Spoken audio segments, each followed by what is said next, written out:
আন্তর্জাতিক ভূ রাজনীতি কোনো ছেলে খেলা নয় যে আপনি একদিকে ইরানকে উস্কানি দেবেন, অন্যদিকে চীনকে নাখোশ করবেন আর ভাববেন হরমুজ প্রণালীতে আপনার তেলের জাহাজ নিরাপদে ছেড়ে দেবে। দুনিয়া আসলে এতটা সহজ সরল সমীকরণে চলে না যতটা বাংলাদেশের বর্তমান বিএনপি সরকার ভাবছে। মধ্যপ্রাচ্যের চরম উত্তপ্ত ভূ রাজনীতি এবং ইরান আমেরিকা স্নায়ু যুদ্ধের যে ভয়ঙ্কর দাবানল চলছে তার চরম মাসুল এবার সরাসরি গুনতে হচ্ছে বাংলাদেশকে। একটি দেশের সরকারের কূটনৈতিক অপরিপক্কতা, ব্যর্থতা এবং নতজানু পররাষ্ট্র নীতি কিভাবে গোটা দেশকে একটি ভয়াবহ অর্থনৈতিক এবং জ্বালানি খাতের খাদের কিনারে ঠেলে দিতে পারে, আজকের এই ঘটনাটি তার সবচেয়ে বড় এবং জঘন্য প্রমাণ হিসেবে ইতিহাসে লেখা থাকবে। বর্তমান ক্ষমতাসীন সরকার চাইলে খুব সহজে এই ইস্যুতে কূটনৈতিক নীরবতা পালন করতে পারত। যখন পুরো বিশ্ব মধ্যপ্রাচ্যের এই সংঘাত নিয়ে চিন্তিত, তখন ইরান দুনিয়ার তাবৎ দেশের মধ্যে হাত গোনা মাত্র 5 থেকে 6টি দেশকে তাদের হরমুজ প্রণালী ব্যবহারের জন্য বিশেষ ট্রানজিট ক্লিয়ারেন্স বা ছাড়পত্র দিয়েছিল। আর সেই পরম সৌভাগ্যবান দেশগুলোর মধ্যে একটি ছিল বাংলাদেশ।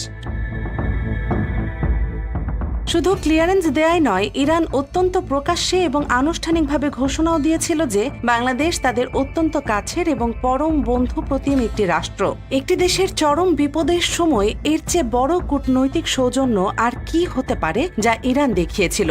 কিন্তু এই চরম সৌজন্যের প্রতিদানে আমাদের পররাষ্ট্র মন্ত্রণালয় কি করল? বন্ধুত্বের ঘোষণার ঠিক 2 দিন পরেই তারা অতি উৎসাহী হয়ে আন্তর্জাতিক ফোরামে ইরানের বিরুদ্ধে একটি কড়া নিন্দাবাদ জানাতে গেল। বর্তমান সরকারের ভেতরে এমন কিছু সামরিক ও কৌশলগত উপদেষ্টা রয়েছেন যারা এখনো পুরনো ধ্যান ধারণা নিয়ে চলছেন এবং সরকারকে প্রতিনিয়ত কান পড়া দিচ্ছেন যে আমেরিকা নাকি আরো অন্তত 50 বছর এই পৃথিবী শাসন করবে। তাদের সেই সেকেলে আত্মবিশ্বাসের মূল কথা হলো যে কোনো মূল্যে ওয়াশিংটনকে খুশি করতে হবে, আর সেই খুশি করার জন্য প্রয়োজন হলে ভারতের মাধ্যমে লবিং করতে হবে।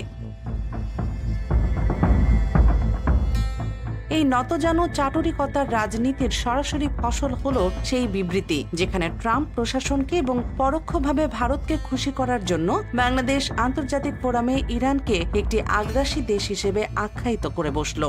একটু ঠান্ডা মাথায় চিন্তা করুন দর্শক, যে ইরান আপনার দেশের অর্থনীতির চাকা সচল রাখতে আপনার তেলের জাহাজকে বিনা বাধায় ছাড় দিচ্ছে, আপনি স্রেফ পশ্চিমাদের কাছ থেকে পিঠ চাপড়ানি পাওয়ার জন্য সেই ইরানকেই আগ্রাসী বলছেন। স্বাভাবিকভাবেই ইরান এই অকৃতজ্ঞ বিবৃতিতে চরম অসন্তোষ প্রকাশ করে প্রকাশ্যে সতর্ক করেছিল, কিন্তু সরকার এতটাই অহংকারী ছিল যে তারা সেই বিবৃতি পরিবর্তনের প্রয়োজন